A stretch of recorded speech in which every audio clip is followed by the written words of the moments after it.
Problem, solution. We are not about brand. We're about making sure that our potential customer understands what we offer as a solution to her pain point right away.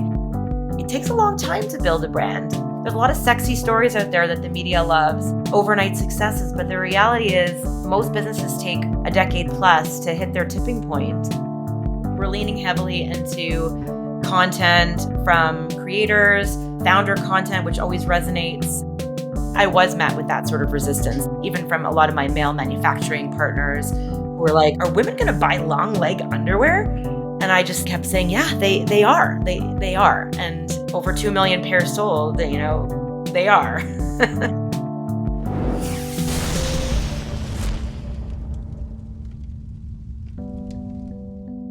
You're spending real money to drive traffic to your site, but the truth is 98% of that traffic leaves without buying or giving you an email. Meta knows who they are, you don't, unless you use Instant.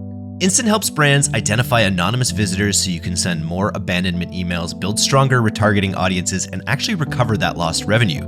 Liquid IV, TRX, and Truly Beauty, these are all massive stores that use Instant to see an average ROI of 21.7x. Instant will even guarantee you a 4x ROI or your money back. With Q4 around the corner, now's the time to double your email revenue and lock in smarter retention.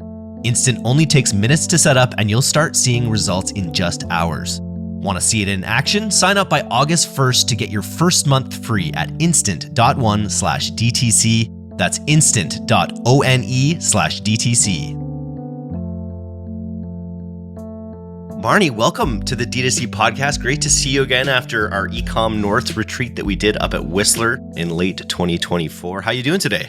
I'm doing great. Nice to see you again, too. This podcast it's a theme near and dear to my heart. I absolutely hate chafing. It's got to be one of the worst things in the known universe. I love that you started this podcast with that because it's how I start all of my conversations of, do your thighs get chub rub? Do your thighs sweat? Do you get a rash? And most of the time people look at me right away and they're like, that's a strange way to open a conversation. But yes, they're keen to talk about it. So I'm looking forward to talking about that today. And I'm sorry that you suffer from it. I have a solution for you, actually. Yeah, well, we're headed into chafing season here. So walk us through your hero's journey starting Thigh Society. Sounds good.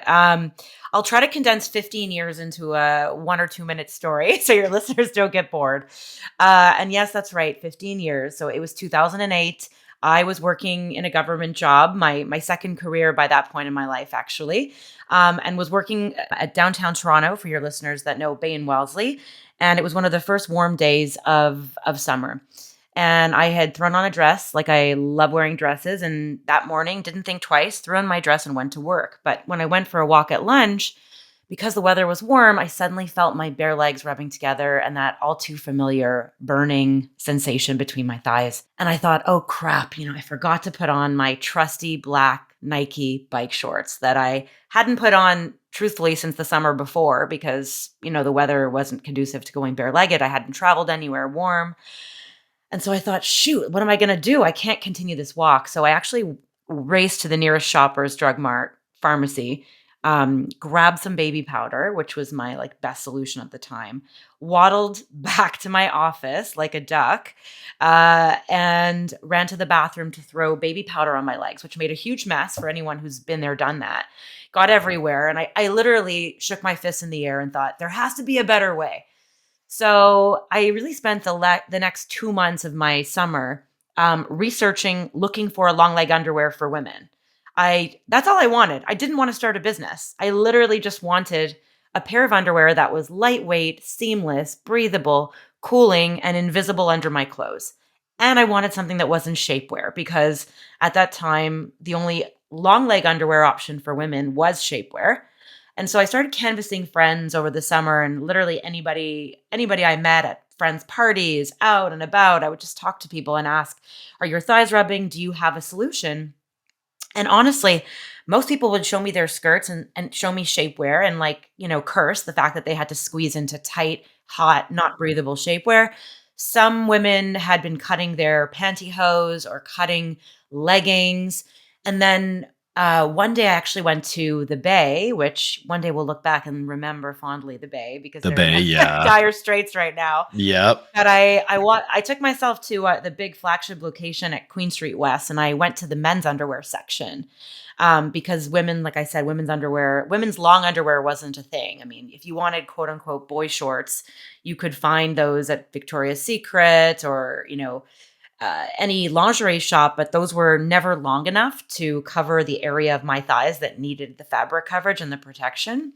And so I walked to the men's underwear section, and I'll never forget a representative from another men's underwear brand was there. At first, I thought she was a salesperson for the Bay, but turns out she was from the label. And she comes over and she sort of taps me on the shoulder and she's like, "Hey, honey, are you here shopping for your boyfriend or for yourself?" And I was like, "Wait a minute, what? Like, I'm not the only woman you've seen shopping for men's long leg underwear?" She's like, "No." She's like, "I have women all the time." She's like, "I'm the rep and I'm here just making sure our shelves are stocked properly. But I always see women shopping for themselves because you got the Chub rub." I'm like, "Yes." So I had this realization in that moment that I knew there was more than me who needed this product. I thought, there's got to be a better way even from men's long underwear because you guys have had boxer briefs forever and there's many different fabrications, right? Many different leg lengths. But men's long underwear has more fabric in the crotch area than women need. And I didn't want that extra bulk. And I should say that by this point in time, I also had tried every single cream and gel and powder on the market. I mean, behind me, there's a pink box you can't see. I don't know if your listeners do YouTube or whatnot, but that's filled, as is the box below it, with like hundreds of dollars worth of products that are, the body glides and all of these so-called chafing gels. And I guess I'm just a sweaty human being because those only lasted on me for about 10 minutes. And I always had to awkwardly reapply them and I had to carry them in my purse and it all got very annoying.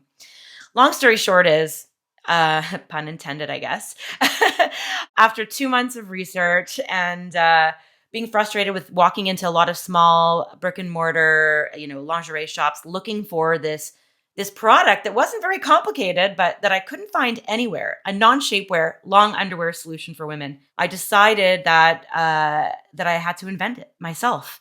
So I actually quit I quit my job twice to start the Eye Society, and this first time was in the summer of 2008, where I took about 6 months off to educate myself on all things retail, e-commerce, intimate apparel, fabric. I mean, my prior career was in consulting, training, recruiting, human resource strategy. Like I had corporate jobs. I was not someone who had been familiar with the intimate apparel business, but I really believed there was a need for this product and I could not find anything. I couldn't find anything on the internet. I mean, this was Amazon existed at this time, but it was like very early days. I mean, the concept of people shopping for underwear on the internet was still a foreign concept in 2008. And at that time, for what it's worth, Shopify was just a payment gateway. So I'm still looking for someone at Shopify to give me the real stats, but I can say with confidence, I think we were one of the first, 500 or 1,000 businesses using Shopify, even as a payment gateway. So I was learning about e-commerce, taught myself how to code, how to program, hired a developer as well, though, because I wasn't that good. And basically took $8,000 of my own savings to start this company. So I just alluded to the technical side of things, but I connected with some local fashion entrepreneur groups, found myself connected to some local manufacturers. And I always like to say that it pays to talk to people. I know in early days of starting a business, when you have an idea, people are really shy about talking about it with others because they're afraid that somebody might copy them. But the reality is it's a lot of work to start a business. And most people aren't really interested. They don't have the time to copy you, right? They're not actually going to take that initiative. So in my case, I was talking to people about it. And I'm glad I did because someone I used to work out with at my gym, turns out he was the production manager for Nike Canada. And he was very well connected to local fabric manufacturers. And at that time, a lot of them were looking to work with startups and have very low minimum order quantities, which was a good thing because I was just starting out and didn't know anything. And so I spent basically from August of 2008 until December perfecting a prototype, continuing to work on the website with my developer. And then ultimately around March 2009, I actually took another full-time job because I had not been working since August. And you realize very quickly when you're starting a company that it takes a long time to to get everything up and running. And it takes a long time to monetize. And I, at that point in my life, had been used to living a certain way. We had just bought a house. I had expenses. I wasn't really ready to give up all of that. So I also recommend for people to not quit their day jobs when you have an idea, because it is possible to do both at the same time. So I went back to work in March of 2009 at the University of Toronto as a career coach to help MBA students transition their careers into consulting or finance, marketing, whatever they wanted, and launched the business in July of that year. So July 2009. And then I stayed working in that job until August 2016 when Wild. yes, a long time Another before I decided to career. another career. Yeah. You can always change careers in your life, but the business Yeah. had gotten to a compelling point in 2016 where I felt, and I also was turning 40. So it's never too late. You're never too old to start a business. And I thought, if not now, when? Right. And I was just ready. I was ready for a change by that point. I had also looked at other possible corporate careers. And every time I had a job offer in hand, it was, am I going to have time to work on Thigh Society? Well, and the answer was always no. So, right place, right time is always key. But yes, like maybe we'll stop there. Yeah, super, super interesting. How big did you get it during that second career period where you were like, you got it to the point where it became compelling and obvious that you needed to go full time with it? How during that, whatever that was, like almost 10-year 7, 8 period or years. more, Yeah. 8 years, how did progress go during that time when you were working full time? So that's a great question. When I quit my job, we were somewheres around $500,000 Canadian in revenue. And I had grown the business to about $350,000 organically. I had stayed away from any paid marketing to that point in time. Again, this was 2016.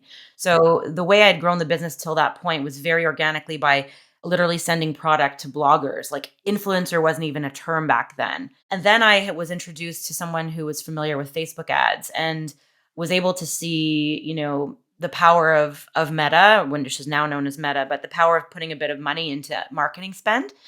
Plus, we had really good product market fit. I mean, this was a product at the time we're the category creators of size inclusive slip shorts. So when I started this brand actually in 2008, 2009, when I was looking for this product, because I didn't want to start an intimate apparel company, the only brands that were making a short that I wanted were plus size, and they were UK-based brands. And I know I'm segueing for a second, but I really resented that because I did not identify as a plus size woman. I had struggled with dieting and trying to lose weight my whole life, and really resented yet again diet culture rearing its ugly head, telling me that I had to lose weight just to get rid of my thigh rub. And I knew that even if I had been when I had been a size 6 versus a size 12, my thighs always rubbed together. Even if there was a centimeter of rubbing, I would get a thigh rash. So I really, when I started the company, I knew I wanted to be size inclusive, and I didn't, I didn't appreciate that there was just these plus size companies making these cotton bloomers that, quite frankly, weren't even going to solve the problem because they weren't moisture wicking. Cotton absorbs moisture, it keeps it on your skin. And I knew that that wasn't a way to solve thigh rash. Or the other option is shapewear, which is overtly trying to squeeze you into something that's not comfortable. It's trying to kill you. It's trying to kill you. It's trying to kill you. And also what it does for when you're wearing it, I don't know if you've ever tried on shapewear. Never. I haven't. I should. I hope you never have to. Yeah. What it does, unfortunately, is it keeps us focused inward on what it feels like. It makes us feel, uncomfortable, tight, and that distracts us from having conversations with people, being present in the moment, living our best lives. And I'm not anti-shapewear. I think there's a time and place we can all appreciate shapewear if it makes us feel comfortable. I say you do you. If someone wants to wear shapewear, go for it. I wanted an alternative to wear underneath my loose flowing maxi dresses that was going to give me, very light shaping, a little bit of smoothing, but really was super comfortable. I mean, and our shorties are so comfortable you can sleep in them, but you can also wear them under a bodycon dress if you want to feel confident. But digressing from there, you had asked me about Meta. We were sort of, I think at that point we had missed like the real heyday of Meta ads, but of Facebook ads. Facebook as wasn't known as Meta then, but we still had enough runway. And I was starting to see very clearly that that there was opportunity with putting a little bit of paid spend and seeing some results that way. So yeah, that was. And you're still single, or up until this point, you're single SKU. This is just, you've created the product that solves this problem. Yeah. And I mean, I like to say that we have 5 products and each of them has a different use case, but all of them do the same thing. So all of our fabrications are made by us now. We've grown a lot. In 2016, we moved overseas, but that's a separate story of, we were producing in Canada right up until, I stand corrected. Our first production run from overseas was in 2019. So we were producing in Canada straight up until 2019 for 10 years. And our products all solve for chub rub. They are all a solution to thigh sweat, butt sweat, crotch sweat, all the sweaty unmentionables that we love talking about, as well as for modesty. If you're someone like a teacher bending down in a skirt or dress all day around young kids, for total comfort, for hot flashes, for perimenopause, for hot sleepers, for people who have skin sensitivity, whether they have surgeries and scarring in their abdominal area, whether it's a C-section or endometriosis, people with lipedema, nurses, anyone wearing scrubs love our products because anything with a dropped inseam where you can get that little bit of rubbing in between the top of your thighs. So they're really just, a no-brainer solution. Women, the same way men wear long leg underwear to prevent thigh chafe or rubbing through your jeans, women need this product too. We want to go bare-legged in our skirts and dresses, but for those of us who can't, and for whom creams and gels don't work, Thigh Society are the absolute lightest, best fitting, moisture wicking, cooling underwear on the market. I remember when Marky Mark wore boy trunks, like the boy version in 1990 or something like that, and that was like the first time that you could, even as a guy, move away from briefs to something that maybe protected against chafing. Totally, it's an idea whose time has come. Amen. And you mentioned all these different use cases and all these different avatars, customer avatars. Yes. I'm curious, is that something that you translated through to your Meta ads, for instance? Were you calling out to these different avatars in your ads? Yeah, we've been trying that in the last few years, I would say. And our customers were the ones that brought these use cases to the forefront for us. Because when I started the brand, I was singularly focused on anti-chafe. So as time went on, it became obvious that there were so many other reasons why people would use these. So, and we have definitely tested these in our ads. I think we are ranked number 1 for sweaty butt. There's less delicate ways to say it. If you go on Reddit, you can find a lot of different Swass. Swass, yeah, swamp ass, swamp crotch, we do it all. Yeah, swamp crotch. We do sweaty crotch now. We try to be a little more delicate with our terms, but there's no reason to be delicate. This is a real thing. I mean, we're all about destigmatizing these totally normal skin conditions, right? Like nobody thinks twice about swapping some deodorant under their armpits in the morning to prevent sweat and body odor. So why would we have any shame about a totally normal skin condition? So yeah, we've been using a combination, I guess, of ads creative and landing pages to test different use cases.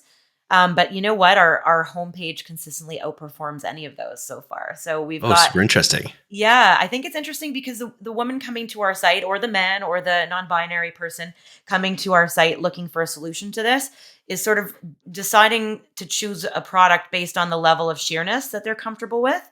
So if they're primarily wanting to wear these underneath clothing and they want the lightest weight, clothing for summer, they'll go with our cooling.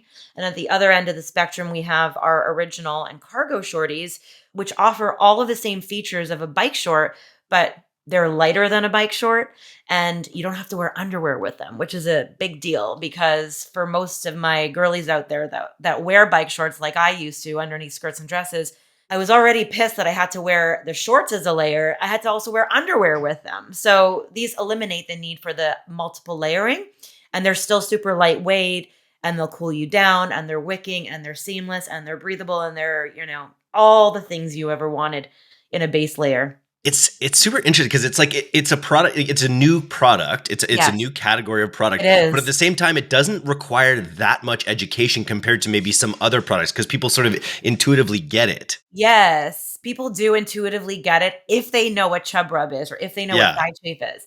And I feel like what's been really interesting in the last 15 years is seeing the conversation around chafe come into the mainstream. Even things about, swaths, and swamp crotch and all that, because even people who don't have thigh chafe, which again has nothing to do with weight, because I've met people who are size 22 who are like, I don't get thigh chafe, and women who are size 2 who are like, oh my God, thigh chafe's the bane of my existence in the summer. It's been really interesting to see it come more into the mainstream. So I'm all about. I mean, we have seen competitors copy us. Everyone's a copycat, is what I like to say. But imitation is the most sincerest form of flattery. We know that we make the best shorts on the market because that's all we do. I mean, to your point earlier, we have stayed in our lane. We have, over the years, I had been told by a lot of people to expand the product line. Are you going to make matching tank tops? Are you going to make matching panties? And I was like, you know what? We've barely scratched the surface with getting our name out there for being really great at what we do. We have spent, years perfecting these products and perfecting the fit and the feel of these products because we know that the woman wearing this or the person wearing this wants to feel like they're wearing nothing.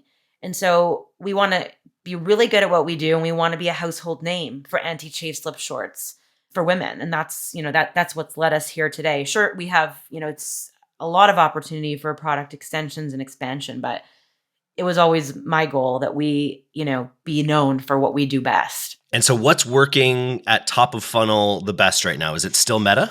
It is still Meta. It is still Meta. And, we're leaning heavily into content from creators, founder content, which always resonates. I apologize to people that I meet now at events because they're like, oh my God, I just opened my phone and there you were, because one of our ads is doing really, really well with me in it. But it's so interesting, just to digress for a second, in 2008, 2009, even right up until 2015, like the concept of founder videos and founder content and filming yourself packing orders, and, walking to the post office. I mean, I wish I could time travel back and, feature, take even pictures of when I had stock in my home office, when I had stock in my corporate office. Like I was bringing, I stopped my old colleagues at U of T remember that I had boxes of Thigh Society in my office, hidden behind the door, and I would pack orders at lunch and walk to the Canada Post Office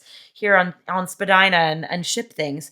There's so much rich content that I was never able to capture as a founder in those early stages, which I know people love. Right? You see it on TikTok, you see it on the Insta, and I don't have those early days, but we're trying to make up for it now by showing, our warehouse, featuring me and the origin story for the brand. And, another lesson there is it takes a long time to build a brand. I think there's a lot of sexy stories out there that the media loves of overnight successes, but the reality is, most businesses take a decade plus to hit their tipping point. And I think you just got to have patience. And like I said, I encourage people not to quit their day job. I wasn't working like crazy hours when I was working at U of T and working on Thigh Society at the same time. I wanted to have a life. I didn't want to burn out. I've never been a subscriber to hustle culture. I think it's not sustainable. Maybe part of that had to do with me going full time on this at 40. So I had already had 20 years of work experience, and I had like paid my dues in my 20s and 30s, like working hard for other people. And I was ready to work hard for myself, but not at the expense of my health and my life and my friends and all of that good stuff. So yeah, branding is not an overnight thing, and it requires such a good product market fit, which I think is something that I think all the brands that I talk to, you cannot cover that up with any amount of marketing or advertising if the people don't actually love your product.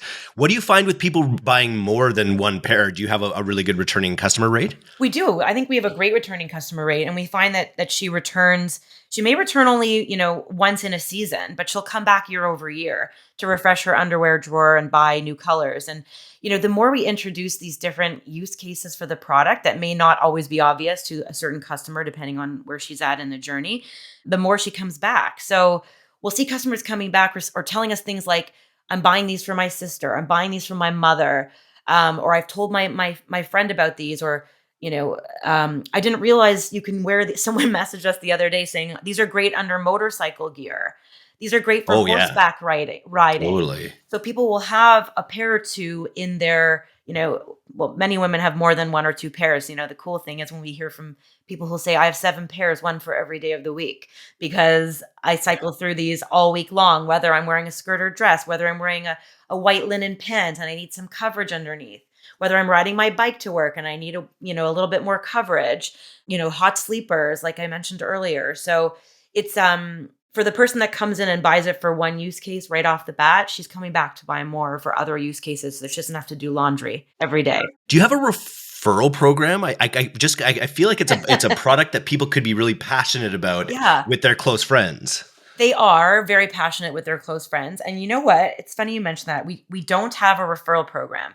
And if my CMO listens to this podcast, she would probably jump right in here and say, in all of her years of experience, she hasn't really seen much lift from a referral. We offer first time purchase discounts, and when people are part of our email flows, we don't really have promotions, but we do offer a few promotions per year that do really well for us. We offer the ability to get multi-pack discounts once you're a customer, and we found that while we haven't tested referral programs, I think that those are working for us better than referrals. And I don't know about you, but and maybe I'm an anomaly here, but I've gotten referral links from once or twice from friends, but usually I forget to forward them on, because in that moment when I see that link from another brand, I'm not thinking of like 5 friends that I can forward it to. And then by the time I remember to refer someone, it's more word of mouth. Like, hey, I bought this great product. Go check out their site. They have a welcome discount if you sign up for their newsletter, versus sending a link that I have to remember where it is, buried in my inbox of like 200 emails or whatnot. And then are you guys exclusively D2C at this point, or do you have some retail wholesalers as well? I'd say we have about 24 wholesalers that have passively come to us to ask if we have a wholesale program in Canada. And we are primarily D2C. We're looking right now into expanding our wholesale program. Again, we've stayed strictly D2C to this point because I'm a really big subscriber to the KISS principle, which is keep it simple, stupid. And sure, there are many ways to grow, and you can grow it for sure at speed. And we have grown quite quickly, but wanting to have a lean team. My team is currently all part-time freelance contractors who are remote, and wanting to balance work and life, whatever that means to each of us. I've really chosen to, focus on a few things at once. And that has led us to stay D2C to this point, with passively, incorporating some amazing brick and mortar, women-owned lingerie boutiques into the fold, with hopefully more to come, because we are exploring that now. And I guess the Bay isn't an option anymore, even though that's they weren't. No. And you know what? The Bay approached me in the early days to carry them. And part of the advice I got in early days, because I didn't know anything about retail, was, you're going to have to expand into other product lines, because a traditional wholesaler like the Bay is going to want to have a much bigger product assortment. Because when I started, for many, many years, I literally had 2 products. Like I had one product in black and beige, like the same product. And people who had come from a really traditional wholesale career and background were telling me that that was not the path forward. But I thought to myself, well, there's this thing called e-commerce that seems to be growing here. And like, I feel like there's some potential. And I don't really want, being a bootstrapped brand, my minimum order quantities are quite big already. And I don't want to stretch myself thin by having different SKUs before I've proven out, these shorties.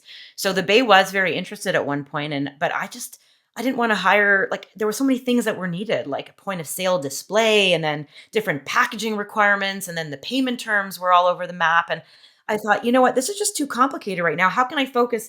Like, how am I going to be able to give attention to e-commerce right now and do this? Because at that point I was a solopreneur, a solo founder.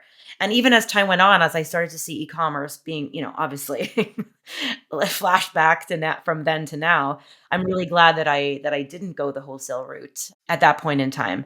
I think, there's a point to it that you can expand, but you can take your business pretty far with one channel and D2C before you look at wholesale. And totally bootstrapped. I see you even turned down a Dragon's Den offer. Yeah. Well, What was that like? so not technically. So the clarification there is I turned down an opportunity to pitch the Dragon's Den. Oh, okay. They pursued me pretty aggressively while I was working at the University of Toronto. And at that point, I hadn't made a commitment to do Thigh Society full time yet. And I was petrified of, what would the Dragon's Den TV show, how would they edit my performance in front of the dragons? If I bombed, like, would this literally ruin me from a professional standpoint, and no one would want to hire me ever again? So I was full disclosure, I was terrified of pitching.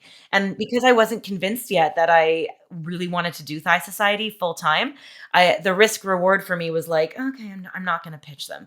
Plus, I in hindsight, sure, that would have given me tremendous free PR for sure. And even in syndication would have catapulted Thigh Society, I think, to a global level. But I just wasn't ready to take the risk at that point.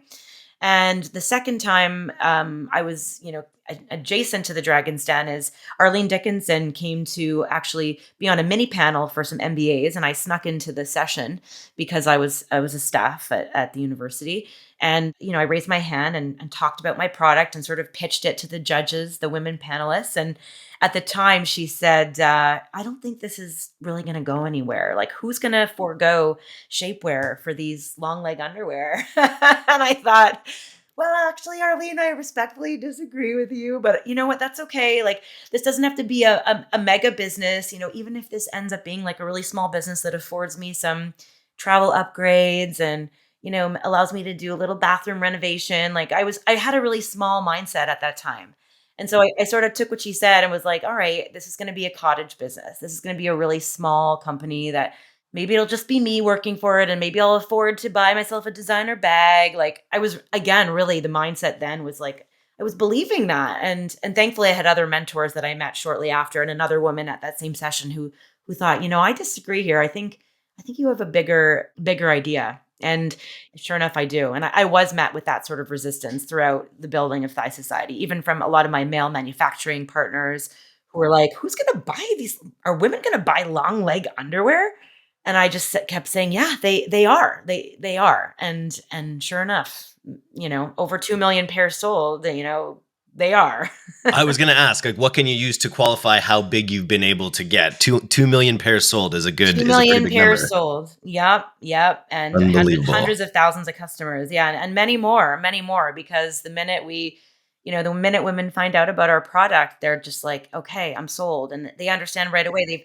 They've been through the hell and the trauma of finding yourself unprepared with thigh chafe. It's a position nobody wants to be in. It's a vacation killer, like most people will find out when they're, at an all inclusive or they're traveling Europe in the summer and they've spent the day in a skirt and they've just, at the end of the day, they're dying. They can't, they're dying of pain. They don't know what to do. So we're like, let's prevent that before it even starts. What is PR part of your, because I feel like there's the story to be told and it instantly resonates with people. Have you been able to get it out through PR? So I did invest in hiring PR, probably about, 6-7 years in, by hiring someone professional, that is, to do PR for us. I would say we landed in a few Canadian publications at that time, like Chatelaine and Meredith Shaw. Is a huge fan of ours, and so she was on, Marilyn Dennis and Breakfast Television. But I don't think those really moved those instances really moved the needle for us, honestly. And now, as many people know, probably listening to this, there's no such thing as free PR anymore. A lot of things are pay to play.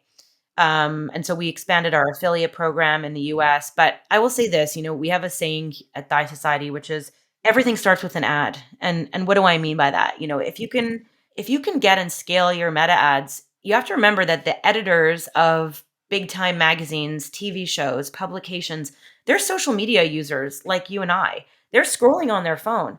And that's actually how we got organic, I said there's no such thing as free PR, but this was free PR.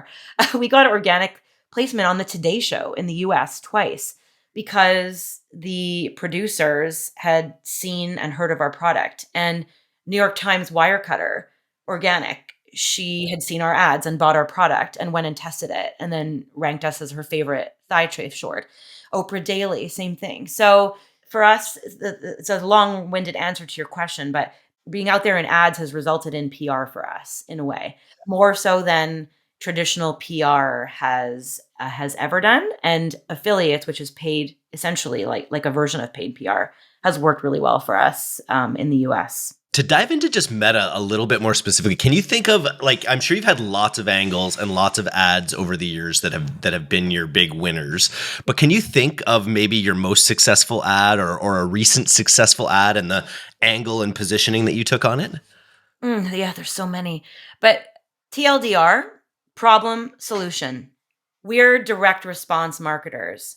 We are not about brand, right? We're about making sure that our potential customer understands what we offer as a solution to her pain point right away. Whether that's me talking, whether that's women walking with their skirts up, showing them walking carefree on a street. Like, we don't do a lot of brand marketing, and I give advice to. I mentor a lot of business owners who are starting out, and a lot of the time people are really focused on making sure that the customer knows their name, right? Or knows their like what their brand is. And I like to say that, you're not Nike starting out. Like, we can all look at a swoosh sign and know right away who Nike is. But when Nike was starting out, nobody knew, right? Nobody knew the tagline, just do it. It was about finding a comfortable shoe, right? And I read the book, I forget what it's called Shoe now, Phil Dog. Knight's Shoe Dog, exactly. Yeah. Great read. But it takes a long time to build a brand, and there are different ways to build a company. I know there are certainly a lot of great brands that are starting out that are building their brand on TikTok, and people are knowing what the brand is like. But we took a very different approach with our ads. We now have seen a lot of success with creators who we pay through, we work with through platforms like Aspire, where we find creators who are really great at knowing how to produce video content. And some of those have done really well for us. We provide them with a creative brief around the brand and the essence of what we want them to say, but we give them quite a bit of free reign to create a video that that they feel resonates with their vibe and their personality. Because we can't tell them how to tell our story. We can tell them what solution we're solving for, and we want them to be able to say that. These are not necessarily influencers, by the way. So we're paying creators, and then we're using those in ads. And so really it comes down to authenticity. That's done really well for us, and that's been a common theme, not just on our ads, right? Because an ad's an ad, but when you click on an ad, what's the experience? What experience are you giving that customer? Our brand language speaks very direct to customers. That comes a lot from me and the way I talk about there's no such thing as TMI. Let's destigmatize these totally normal skin conditions, and let's make it very clear what we're offering our customer right off the bat, without trying to mince words. SEO, I just Googled Chub Rub, and you're Yeah. like number one for Chub Rub, which is Yeah. great. I assume, have you had a very conscious effort with your SEO, or is it just something that's been a byproduct of talking about the problem? So we have been, yes, we have focused on SEO more intentionally in the last 3 years. Back in the good old days of 2009 to 2014 or so, Thigh Society was ranking first for all things anti-chafe and Chub Rub, because like I said, there was really no brands doing anything like what we were doing. So it was very easy to rank first and to rank on the first pages. And we have been focusing more on an SEO strategy in the last few years, mainly with blog writing around different content pieces. And, that's, I think, how we got to be known for SWAS, sweaty butt, swamp ass, all of that good stuff, talking about some of those things for sure. But yeah, I don't think you need to start with SEO, although our pages, by nature of what we're talking about, and because we're so singularly focused on anti-chafe as our primary use case, it's natural to have those terms and adjacent terms like chub rub, anti-chafe, thigh chafing, rubbing thighs, baked into our website copy just by nature of what we do. Well, Marnie, I want to thank you for coming on the D2C podcast today. If you're out there and you have experienced the scorching pain of Chub Rub, we're headed to the season, so you got to go to thighsociety.ca. Thighsociety.ca for Canadians, and For I'd Canadians. say if the guys are listening, you can try our shorties. If you size up from your normal size, we'll probably fit you. But if you have a woman in your life or a person in your life who needs these, tell them to go to thighsociety.ca. Everyone needs a pair. Everyone needs a pair or 7. And if people want to follow your entrepreneurial journey, do you recommend maybe LinkedIn for that? Yeah, I think I'm a little more consistent with LinkedIn. I'm trying to do better on Instagram, but definitely more consistent on LinkedIn. Do you have any events planned this year that you'll attend? I am speaking at, I think, something too close to this podcast, but this Friday I'll be speaking at an event, Fun. Ecom X, with some other great founders. And at this point, I don't have anything lined up, but I'm sure Nice. some things will turn up as they always do. Oh, and I do have something coming up for Ecom North this week or next week. And yeah, I love Ecom North. Love those guys. Thanks again. This was super interesting, and I'm going to keep a close tabs on Thigh Society. Please do.